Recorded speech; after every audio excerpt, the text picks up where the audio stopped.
सत्यनारायण भगवान की कथा। जय श्री कृष्णा, राधे राधे। बोलिए श्री सत्यनारायण भगवान की जय। कार्तिक का महीना भगवान श्री हरि विष्णु जी को अत्यधिक प्रिय है।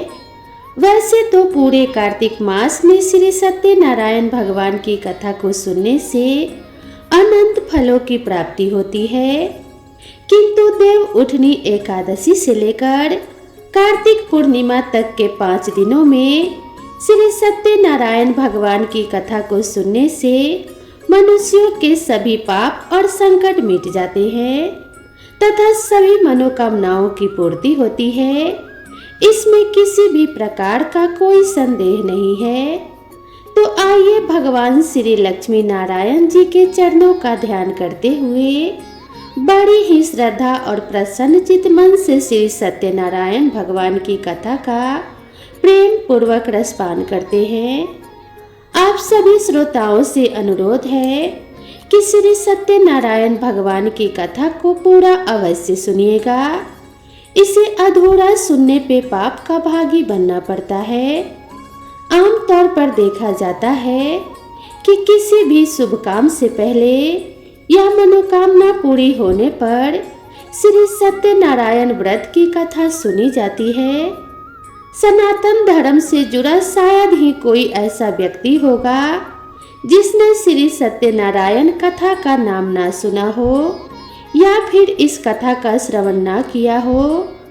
इस कथा को सुनने का फल हजारों सालों तक किए गए यज्ञ के बराबर माना जाता है। शास्त्रों के अनुसार ऐसा माना गया है कि इस कथा को सुनने वाला व्यक्ति अगर व्रत रखता है तो उसके जीवन के दुखों को श्री हरि विष्णु स्वयं ही हर लेते हैं। स्कंद पुराण के अनुसार भगवान सत्यनारायण श्री हरि विष्णु का ही दूसरा रूप है। इस कथा की महिमा को भगवान सत्यनारायण ने अपने मुख से देव ऋषि नारद को बताया है। पूर्णिमा के दिन इस कथा को सुनने का विशेष महत्व है। कलयुग में इस व्रत कथा को सुनना बहुत प्रभावशाली माना गया है। तो हमारी आपसे विनम्र विनती है कि इस कथा को पूरा अवश्य सुनिए। जो लोग पूर्णिमा के दिन कथा नहीं सुन पाते हैं वे कम से कम भगवान सत्यनारायण का मन में ध्यान कर ले। इससे भी आपको विशेष लाभ की प्राप्ति होगी। पुराणों में भी ऐसा बताया गया है कि जिस स्थान पर श्री सत्यनारायण भगवान की पूजा होती है वहां गौरी, गणेश, नवग्रह और समस्त दिक्पाल आ जाते हैं। केले के पेड़ के नीचे अथवा घर के ब्रह्म स्थान पर पूजा करना उत्तम फल देता है। भोग में पंजीरी, पंचामृत, केला और तुलसी दल विशेष रूप से शामिल करें। सिर्फ पूर्णिमा को ही नहीं, परिस्थितियों के मुताबिक किसी भी दिन इस कथा को सुनी जा सकती है। बृहस्पतिवार को कथा सुनना विशेष लाभकारी होता है। भगवान तो बस प्रेम और भाव के भूखे हैं। इस कथा के प्रभाव से खुशहाल जीवन, दाम्पत्य सुख, मनचाहे वर, वधु, संतान, स्वास्थ्य जैसी समस्त मनोकामनाओं की पूर्ति होती है। भगवान श्री लक्ष्मी नारायण जी के चरणों का ध्यान करते हुए आइए आज की कथा का रसपान करते हैं। एक समय की बात है, नैमिषारण्य तीर्थ में शौनक आदि 88,000 ऋषियों ने श्री सूत जी से पूछा कि हे प्रभु, इस कलयुग में वेद विद्या रहित मनुष्य को प्रभु भक्ति किस प्रकार मिल सकती है तथा उनका उद्धार कैसे होगा। हे मुनि श्रेष्ठ, कोई ऐसा तप बताइए जिससे थोड़े समय में ही पूर्ण फल मिले और मनोवांछित फल भी मिल जाए। इस प्रकार की कथा सुनने की हम इच्छा रखते हैं। सर्व शास्त्रों के ज्ञाता श्री सूत जी बोले कि हे वैष्णवों में पूज्य, आप सभी ने समस्त प्राणियों के हित की बात पूछी है। इसीलिए मैं एक ऐसे श्रेष्ठ व्रत को आप सभी को बताऊंगा जिसे नारद जी ने लक्ष्मी नारायण जी से पूछा था और स्वयं लक्ष्मीपति ने मुनि श्रेष्ठ नारद जी से इस कथा को कहा था। आप सब इसे ध्यान से सुनिए। एक समय की बात है, योगी राज नारद जी दूसरों के हित की इच्छा के लिए अनेकों लोकों में घूमते हुए मृत्यु लोक में आ पहुँचे। यहाँ उन्होंने अनेक योनियों में जन्मे प्रायः सभी मनुष्यों को अपने कर्मों द्वारा अनेक दुखों से पीड़ित देखा। उनका दुख देख नारद जी सोचने लगे कि कैसा यत्न किया जाए जिसके करने से निश्चित रूप से मानव के दुखों का अंत हो जाए। इसी प्रकार मनन करते हुए वह विष्णु लोक में गए। वहां वह देवों के इस नारायण की स्तुति करने लगे, जिनके हाथों में शंख चक्र गदा और पद्म थे और गले में वरमाला पहने हुए थे। स्तुति करते हुए नारद जी बोले कि हे भगवान, आप अत्यंत शक्ति से संपन्न हैं। मन तथा वाणी भी आपको नहीं पा सकती।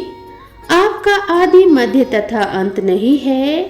निर्गुण स्वरूप सृष्टि के कारण भक्तों के दुख को दूर करने वाले हैं।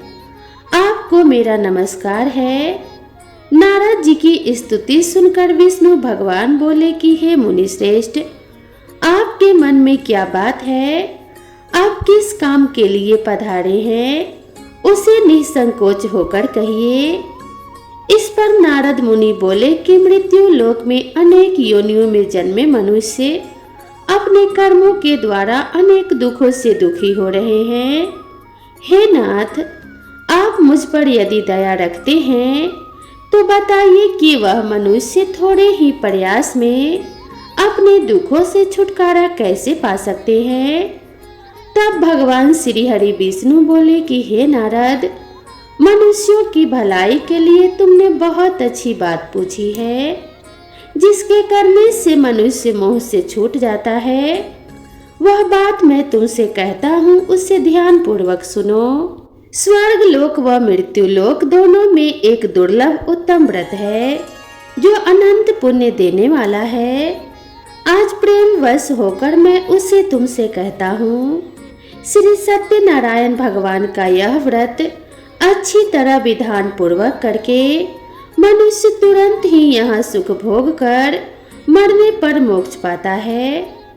श्री हरि के वचन सुनकर नारद जी बोले कि हे प्रभु, उस व्रत का फल क्या है और उसका विधान क्या है? यह व्रत किसने किया था? इस व्रत को किस दिन करना चाहिए? सभी कुछ विस्तार से बताइए। नारद जी की बात सुनकर श्री हरि विष्णु बोले, दुख और शोक को दूर करने वाला, यह सभी स्थानों पर विजय दिलाने वाला है। मानव को भक्ति और श्रद्धा के साथ शाम को श्री सत्यनारायण भगवान की पूजा धर्म परायण होकर ब्राह्मणों व बंधुओं के साथ करनी चाहिए। भक्ति भाव से ही नैवेद्य, केले का फल, घी, दूध और गेहूं के आटा का सवाया लें। गेहूं के स्थान पर साठी का आटा, शक्कर तथा गुड़ लेकर और सभी भक्षण योग्य पदार्थों को मिलाकर भगवान का भोग लगाएं। ब्राह्मणों सहित बंधु बांधवों को भी भोजन कराएं और उसके बाद ही स्वयं भोजन करें। भजन कीर्तन के साथ भगवान की भक्ति में लीन हो जाएं। इस तरह से श्री सत्यनारायण भगवान का यह व्रत करने पर मनुष्य की सारी इच्छाएं निश्चित रूप से पूरी होती है। इस कली काल अर्थात कलयुग में मृत्यु लोक में मोक्ष का यही एक सरल उपाय बताया गया है। इस प्रकार से श्री सत्यनारायण व्रत कथा का प्रथम अध्याय संपूर्ण हुआ। आप लोग बड़ी श्रद्धा और प्रेम से बोलिए, श्री सत्यनारायण भगवान की जय। श्रोताओं, अब दूसरा अध्याय सुनिए। सूत जी बोले कि हे ऋषियों, जिसने सबसे पहले इस व्रत को किया था, मैं उसका इतिहास कहता हूँ, इसे ध्यान से सुनो। सुंदर काशीपुरी नगरी में एक अत्यंत निर्धन ब्राह्मण रहता था। भूख प्यास से वह परेशान होकर धरती पर घूमता रहता था। ब्राह्मणों से प्रेम करने वाले भगवान ने एक दिन ब्राह्मण का वेश धारण कर उसके पास जाकर पूछा कि हे विप्र, नित्य दुखी होकर तुम पृथ्वी पर क्यों घूमते हो? दीन ब्राह्मण बोला, मैं निर्धन ब्राह्मण हूँ, भिक्षा के लिए धरती पर घूमता रहता हूँ। हे भगवान, यदि आप इसका कोई उपाय जानते हो तो मुझे बताइए।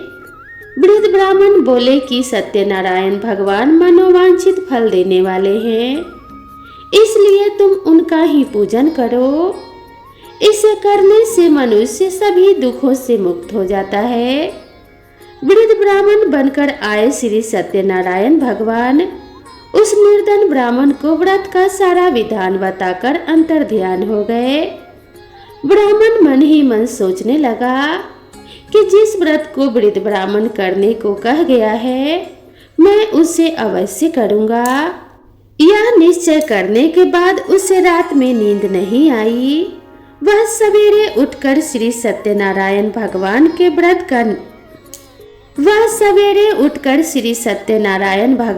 व्रत का निश्चय कर भिक्षा लेने के लिए चला गया। उस दिन निर्धन ब्राह्मण को भिक्षा में बहुत धन मिला, जिससे उसने बंधु बांधवों के साथ मिलकर श्री सत्यनारायण भगवान का व्रत संपन्न किया। भगवान सत्यनारायण का व्रत संपन्न करने के बाद वह निर्धन ब्राह्मण सभी दुखों से मुक्त हो गया और अनेक प्रकार की संपत्तियों से युक्त हो गया। उसी समय से यह ब्राह्मण हर माह इस व्रत को करने लगा। इस तरह से सत्यनारायण भगवान के व्रत को जो मनुष्य करेगा वह सभी प्रकार के पापों से छूटकर मोक्ष को प्राप्त होगा। जो मनुष्य इस व्रत को करेगा वह सभी दुखों से मुक्त हो जाएगा।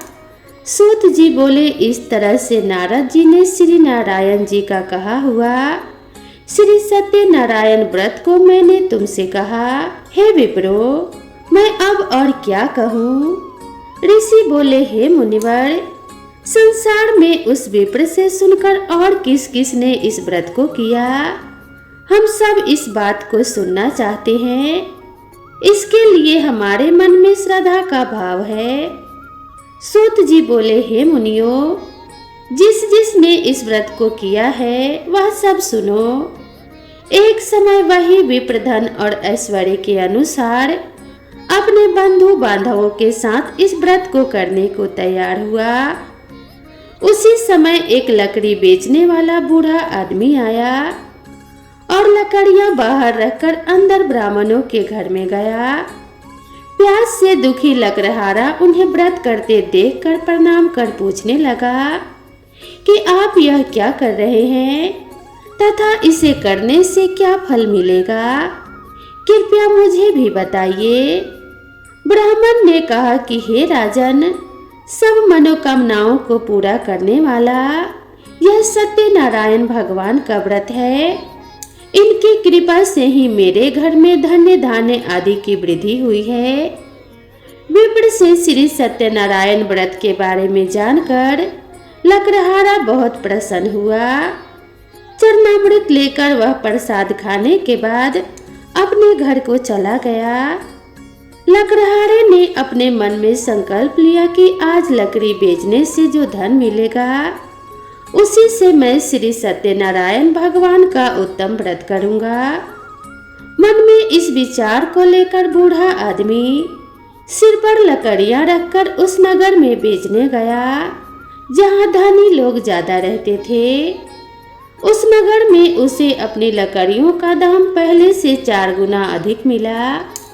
बूढ़ा आदमी प्रसन्नता के साथ दाम लेकर केले, शक्कर, घी, दूध, दही और गेहूं का आटा ले आया और श्री सत्यनारायण भगवान के व्रत की अन्य सामग्रियां लेकर अपने घर को चला गया। वहां उसने अपने बंधु बांधवों को बुलाकर विधि विधान से सत्यनारायण भगवान का पूजन और व्रत किया। इस व्रत के प्रभाव से वह बूढ़ा लकड़हारा धन, पुत्र आदि से युक्त होकर संसार के समस्त सुख भोग कर अंतकाल में बैकुंठ धाम को चला गया। इसी प्रकार श्री सत्यनारायण व्रत कथा का दूसरा अध्याय संपूर्ण हुआ। आप लोग बड़े श्रद्धा और प्रेम से बोलिए, श्री सत्यनारायण भगवान की जय। प्रिय श्रोताओं, अब श्री सत्यनारायण कथा का तीसरा अध्याय सुनिए। सूत जी बोले, हे श्रेष्ठ मुनियों, अब आगे की कथा कहता हूँ, उसे ध्यान पूर्वक सुनिए। प्राचीन काल में उल्कामुख नाम का एक बुद्धिमान राजा था। वह सत्य वक्ता और जितेंद्रिय था। प्रतिदिन देव स्थानों पर जाता और निर्धनों को धन देकर उनके कष्ट दूर करता था। उसकी पत्नी कमल के समान मुख वाली तथा सती साध्वी थी। भद्रसलाला नदी के तट पर उन दोनों ने श्री सत्यनारायण भगवान का व्रत किया। उसी समय साधु नाम का एक वैश्य आया। उसके पास व्यापार करने के लिए बहुत सा धन भी था। राजा को व्रत करते देखकर वह विनय के साथ पूछने लगा कि हे राजन, भक्ति भाव से पूर्ण होकर आप यह क्या कर रहे हैं? मैं सुनने की इच्छा रखता हूँ, इसीलिए आप मुझे बताने का कष्ट करें। राजा बोला, हे साधु, अपने बंधु बांधव के साथ पुत्र आदि की प्राप्ति के लिए एक महाशक्तिशाली श्री सत्यनारायण भगवान का व्रत और पूजन कर रहा हूँ। राजा के वचन सुन साधु आदर से बोला कि हे राजन, मुझसे इस व्रत का सारा विधान कहिए। आपके कथन अनुसार मैं इस व्रत को करूँगा। मेरी भी संतान नहीं है और इस व्रत को करने से निश्चित रूप से मुझे संतान की प्राप्ति होगी। राजा से व्रत का सारा विधान सुनकर व्यापार से निवृत्त होकर वह अपने घर गया। साधु वैश्य ने अपनी पत्नी को संतान देने वाले इस व्रत का वर्णन कह सुनाया और कहा कि हे प्रिय, जब मेरी संतान होगी तब मैं भी इस व्रत को अवश्य करूँगा। साधु ने इस तरह के वचन अपनी पत्नी लीलावती से कहे। एक दिन लीलावती पति के साथ आनंदित होकर सांसारिक धर्म में प्रवृत्त होकर श्री सत्यनारायण भगवान की कृपा से गर्भवती हो गई। 10वें महीने में उसके गर्भ से एक सुंदर कन्या ने जन्म लिया। दिनों दिन वह ऐसे बढ़ने लगी जैसे शुक्ल पक्ष का चंद्रमा बढ़ता है। माता पिता ने अपनी कन्या का नाम कलावती रखा। एक दिन लीलावती ने मीठे शब्दों में अपने पति को याद दिलाया कि आपने सत्यनारायण भगवान के जिस व्रत को करने का संकल्प किया था उसे करने का समय आ गया है। साधु बोला कि हे प्रिय, इस व्रत को मैं उसके विवाह पर करूँगा। इस प्रकार अपने पत्नी को आश्वासन देकर वह नगर को चला गया। कुछ वर्षों के तत्पश्चात कलावती शादी के योग्य हो गई। साधु ने एक बार नगर में अपनी कन्या को सखियों के साथ देखा तो तुरंत ही पुरोहित को बुलाया और कहा, मेरी कन्या के लिए योग्य वर देख कर आओ। साधु की बात सुनकर पुरोहित कंचन नगर में पहुंचा और वहां देखभाल कर लड़की के योग्य सुयोग्य वर ढूंढा। साधु ने बंधु बांधव को बुलाकर अपनी पुत्री का विवाह कर दिया। लेकिन दुर्भाग्य की बात यह थी कि साधु ने अभी भी श्री सत्यनारायण भगवान का व्रत नहीं किया। इस पर श्री सत्यनारायण भगवान क्रोधित हो गए और श्राप दिया कि साधु को अत्यधिक दुख मिले। अपने कार्य में कुशल साधु बनिया जमाई को लेकर समुद्र के पास स्थित रत्नापुर नगर में गया। वहां जाकर ससुर दामाद दोनों मिलकर चंद्रकेतु नामक राजा के नगर में व्यापार करने लगे। एक दिन भगवान श्री सत्यनारायण की माया से एक चोर राजा का धन चुराकर भाग रहा था। उसने राजा के सिपाहियों को अपना पीछा करते देख चुराया हुआ धन वहां रख दिया जहां साधु अपने जमाई के साथ ठहरा हुआ था। राजा के सिपाहियों ने साधु वैश्य के पास राजा का धन पड़ा देखा तो ससुर जमाई दोनों को बांधकर प्रसन्नता से राजा के पास ले गया और कहा कि हे महाराज, हम दोनों चोरों को पकड़ लाए हैं, आप आगे की कार्रवाई की आज्ञा दें। राजा की आज्ञा से उन दोनों को कारावास में डाल दिया गया और उनका सारा धन भी उनसे छीन लिया गया। श्री सत्यनारायण भगवान के श्राप से साधु की पत्नी भी बहुत दुखी हुई। घर में जो धन रखा था उसे चोर चुरा ले गए। शारीरिक तथा मानसिक पीड़ा व भूख प्यास से अति दुखी होकर कलावती एक ब्राह्मण के घर गई। वहां उसने श्री सत्यनारायण भगवान का व्रत होते देखा और कथा भी सुनी। वह प्रसाद ग्रहण कर रात को घर वापस आई। माता ने कलावती से पूछा कि हे पुत्री, अब तक तुम कहाँ थी? तेरे मन में क्या है? कलावती ने अपनी माता से कहा कि हे माता, मैंने एक ब्राह्मण के घर में श्री सत्यनारायण भगवान के व्रत का अनुष्ठान होते देखा है। कन्या के वचन सुनकर लीलावती भगवान के पूजन की तैयारी करने लगी। लीलावती ने परिवार व बंधुओं सहित सत्यनारायण भगवान का पूजन किया और उनसे वर मांगा कि हे प्रभु, मेरे पति तथा जमाई शीघ्र घर आ जाएं। साथ ही यह भी प्रार्थना की कि हम सबका अपराध भगवान क्षमा करें। श्री सत्यनारायण भगवान इस व्रत से संतुष्ट हो गए और राजा चंद्रकेतु को सपने में दर्शन देकर कहा कि हे राजन, तुम उन दोनों वैश्य को छोड़ दो और तुमने उनका जो धन लिया है उसे भी वापस कर दो। अगर ऐसा नहीं किया तो मैं तुम्हारा धन, राज्य और संतान सभी को नष्ट कर दूंगा। राजा को यह सब कहकर श्री सत्यनारायण भगवान अंतर्ध्यान हो गए। प्रातः काल सभा में राजा ने अपना सपना सुनाया और फिर बोले, वनिक पुत्रों को कैद से मुक्त करके सभा में ले आओ। दोनों ने आते ही राजा को प्रणाम किया। राजा अत्यंत मधुर वाणी में बोला कि हे महानुभावों, दुर्भाग्य से ऐसा कठिन दुख तुम्हें प्राप्त हुआ है, लेकिन अब तुम्हें कोई भय नहीं है। ऐसा कहकर राजा ने उन दोनों को नए वस्त्र और आभूषण पहनाए और जितना धन उनका लिया था उससे 2 गुना धन वापस कर दिया। दोनों वैश्य अपने घर को चल दिए। इस प्रकार से श्री सत्यनारायण व्रत कथा का 3रा अध्याय यहीं पर संपूर्ण हुआ। बड़े श्रद्धा और प्रेम से बोलिए श्री सत्यनारायण भगवान की जय। प्रिय श्रोताओं, अब आइए श्री सत्यनारायण भगवान की कथा का 4था अध्याय सुनते हैं।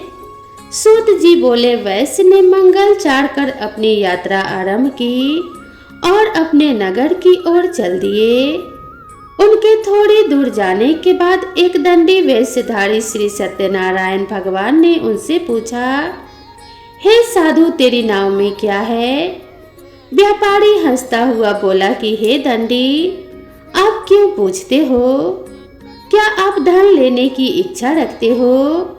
मेरी नाव में तो बेल और पत्ते भरे हुए हैं। वैश्य के कठोर वचन सुनकर दंडी वेशधारी श्री सत्यनारायण भगवान बोले, तुम्हारे वचन सत्य हो। दंडी ऐसा वचन कहकर वहां से दूर चले गए और कुछ दूर जाकर समुद्र के किनारे बैठ गए। दंडी के जाने के बाद साधु वैश्य ने नित्य क्रिया के पश्चात नाव को ऊंची उठती देखकर आश्चर्यचकित हो गया और नाव में बेल पत्ते आदि देखकर वह मूर्छित हो वहीं पर गिर पड़ा। मूर्छा खुलने पर वह अत्यंत शोक में डूब गया। तब उसका दामाद बोला, पिताजी, आप शोक न मनाएं, यह दंडी का श्राप है, इसीलिए हमें उनकी शरण में जाना चाहिए, तभी हमारी मनोकामना पूरी होगी। दामाद की बात सुनकर वह दंडी के पास पहुंचा और अत्यंत विनम्रता एवं भक्ति भाव से प्रणाम करके बोला कि हे महाराज, मैंने आपसे जो असत्य वचन कहे हैं उनके लिए मुझे क्षमा कर दीजिए।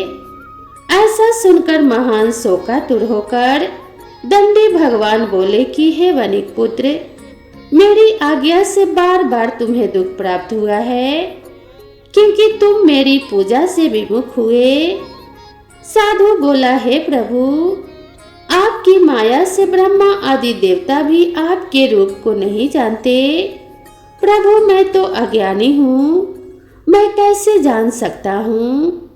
अब आप प्रसन्न होइए। अब मैं अपनी सामर्थ्य के अनुसार आपकी पूजा करूँगा। हे प्रभु, मेरी रक्षा कीजिए और पहले के समान नौका में धन धान्य भर दीजिए। साधु वैश्य के भक्ति पूर्ण वचन सुनकर भगवान अति प्रसन्न हो गए और उसकी इच्छा के अनुसार वरदान देकर अंतर्ध्यान हो गए। ससुर जमाई जब लौटे तो नाव धन से भरी हुई थी। फिर वहीं अपने अन्य साथियों के साथ श्री सत्यनारायण भगवान का पूजन कर अपने नगर को चल दिया। जब नगर के नजदीक पहुँचे तो दूत को घर पर भेजकर खबर कर दिया। दूत साधु की पत्नी को प्रणाम कर कहता है कि हे माता, स्वामी अपने दामाद सहित नगर के निकट आ गए हैं। दूत की बात सुन साधु की पत्नी लीलावती ने बड़े हर्ष के साथ श्री सत्यनारायण भगवान का पूजन कर अपनी पुत्री कलावती से कहा कि हे पुत्री, मैं अपने पति के दर्शन को जा रही हूँ, तो कार्य पूर्ण कर शीघ्र आ जाना। माता के ऐसे वचन सुनकर कलावती जल्दी से प्रसाद छोड़कर अपने पति के पास चली गई। प्रसाद की अवज्ञा के कारण श्री सत्यनारायण भगवान रुष्ट हो गए और नाव सहित उसके पति को पानी में डुबो दिया। कलावती अपने पति को वहां ना पाकर रोती हुई जमीन पर गिर गई। नाव को डूबा हुआ देख और कन्या को रोता हुआ देख साधु अति दुखी होकर बोला कि हे प्रभु, मुझसे तथा मेरे परिवार से जो भी भूल हुई है उसे क्षमा करें। साधु के दीन वचन सुनकर श्री सत्यनारायण भगवान प्रसन्न हो गए और आकाशवाणी हुई कि हे साधु, तेरी कन्या मेरे प्रसाद को छोड़कर आई है, इसीलिए उसका पति अदृश्य हो गया है। यदि वह घर जाकर प्रसाद खाकर लौटती है तो उसे इसका पति अवश्य मिलेगा। ऐसी आकाशवाणी सुनकर कलावती घर पहुंचकर प्रसाद को ग्रहण करती है और फिर आकर अपने पति के दर्शन करती है। इसके बाद साधु अपने बंधु बांधव सहित श्री सत्यनारायण भगवान का व्रत विधि विधान से करता है तथा पूजन करता है। इस लोक का सुख भोगने के बाद अंत में स्वर्ग को जाता है। इस प्रकार से श्री सत्यनारायण भगवान व्रत कथा का चतुर्थ अध्याय संपूर्ण हुआ। बड़े ही श्रद्धा और प्रेम से बोलिए श्रीमन नारायण नारायण हरि हरि, भजमन नारायण नारायण हरि हरि। बोलिए श्री सत्यनारायण भगवान की जय।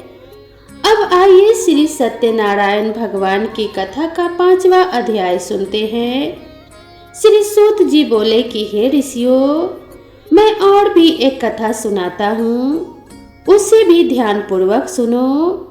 प्रजा पालन में लीन तुंगध्वज नाम का एक राजा था।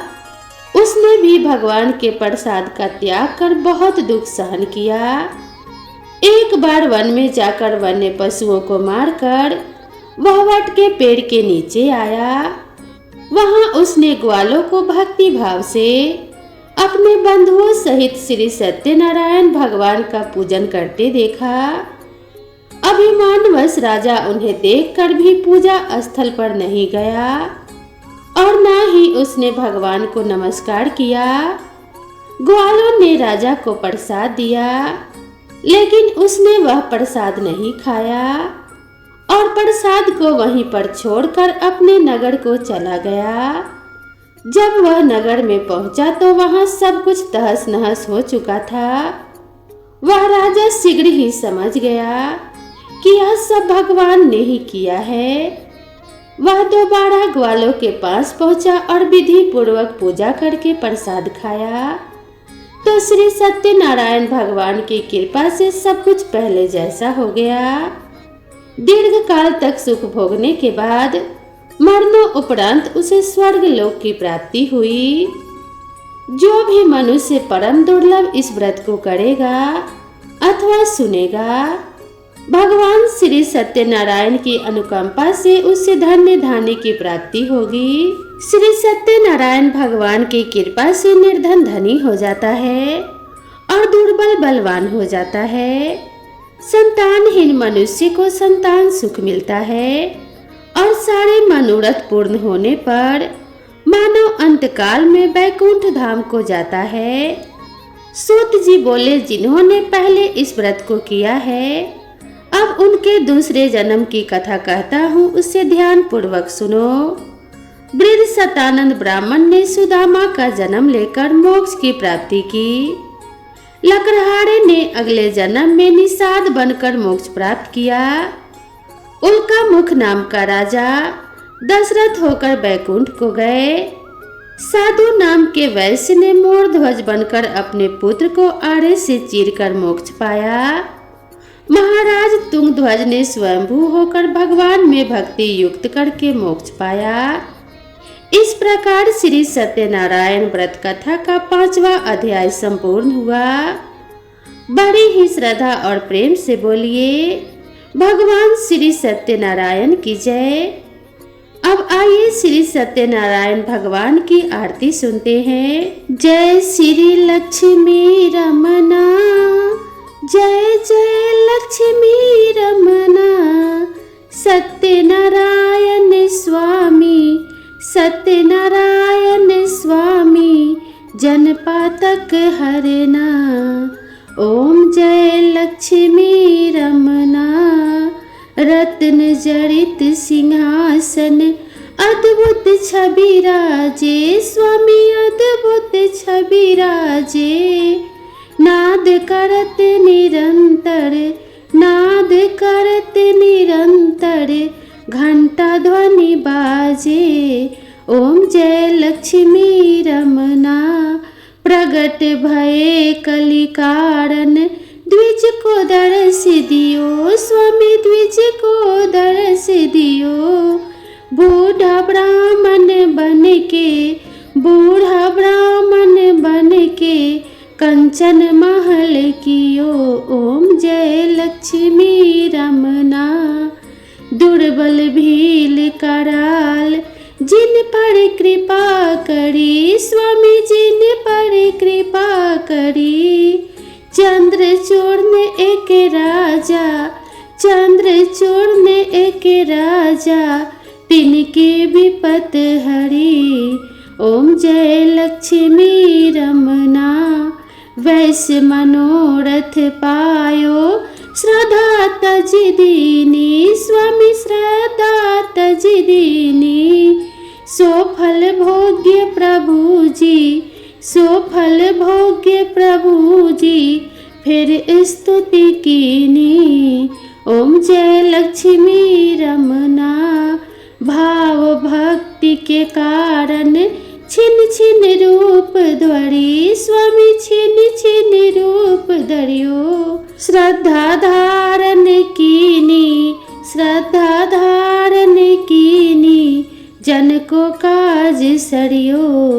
ओम जय लक्ष्मी रमना, ग्वाल बाल संग राजा, वन में भक्ति करी स्वामी, वन में भक्ति करी। मन वांछित फल दीना, मन वांछित फल दीना, दीन दयाल हरि। ओम जय लक्ष्मी रमना, चरत प्रसाद सवाया, कदली फल मेवा स्वामी, कदली फल मेवा। धूप दीप तुलसी से, धूप दीप तुलसी से, राजा सतदेवा।